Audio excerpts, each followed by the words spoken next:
Most of us think about multiplying congregations like we think about climbing a mountain. It'll be great if we could ever make it to the summit. It just seems overwhelming to us. I want to challenge your notion of the ways that we think about church planting. When you read through the New Testament, you get to the end of most of Paul's letters, and there's this long string of what feels like a random set of names, and we tend just to read through those. But if you take the time to read them, to investigate them, you start to understand the context of relationship in church planting and what it meant to Paul and the New Testament church in establishing congregations. Paul knows so much about these people. He knows their travel itineraries. He knows their health conditions, their health crises. He was a fundraiser for a lot of them in the situations socially, physically that they were in. He knows their spiritual gifts. He talks about them in the ways that they were beneficial to the church and how they kept churches connected in ways that they were multiplying more churches. He doesn't talk about them like fellow workers or merely co-laborers. He talks about them like family. This really are the roots in my mind of gospel friendship. We multiply leaders that multiply groups, multiply classes, that multiply congregations. I know in the life of our church in 2015, we came to understand that in a community that was near to us, we had 11 different life groups that were meeting there. We had a leader that we had raised up as a college student. We had identified him as a possible planter along the way. He had multiplied himself as a leader. He had multiplied life groups. We thought the next step for him was going to be to multiply congregation.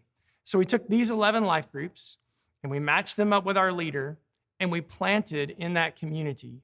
Now, the reason we think that's important in terms of gospel friendship and multiplying church planting with friends is because those people were already naturally connected to one another.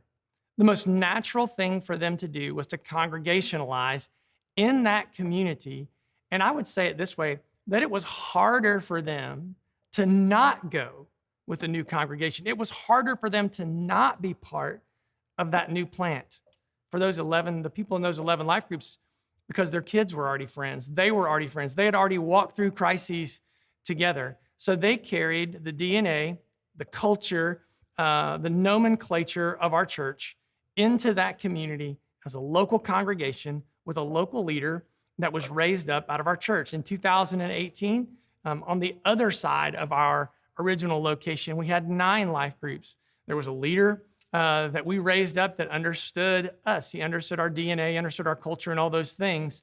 So we matched these 9 life groups up with this leader, and they congregationalized in that community for the purpose of starting a new work. It was more difficult for those folks to not go because they were already friends. They were co-laborers. They knew one another's health crises. They knew one another's spiritual gifts. They understood where they were socially, culturally. All of that made sense to plant a new work in that area.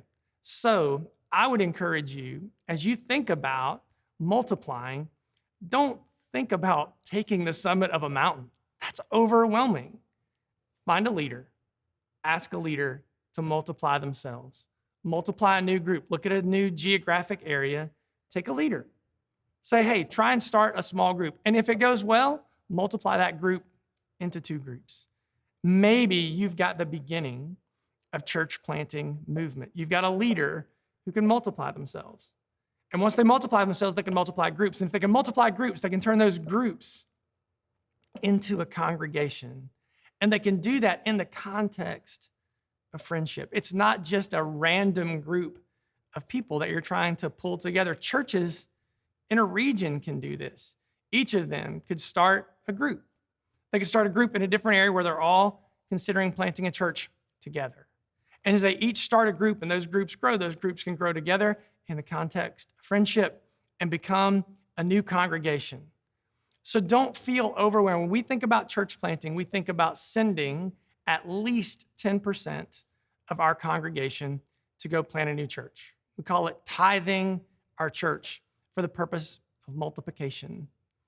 Most of us, if you're a church of 100, could send 10. If you're a church of 500, you could send 50. If you're a church of 1,000, you could send 100. Will it hurt? Yes. Is it worth it? Just read through the New Testament epistles. Listen for God's activity, what he does in the context of gospel friendship, and what he can do in the context of your local church.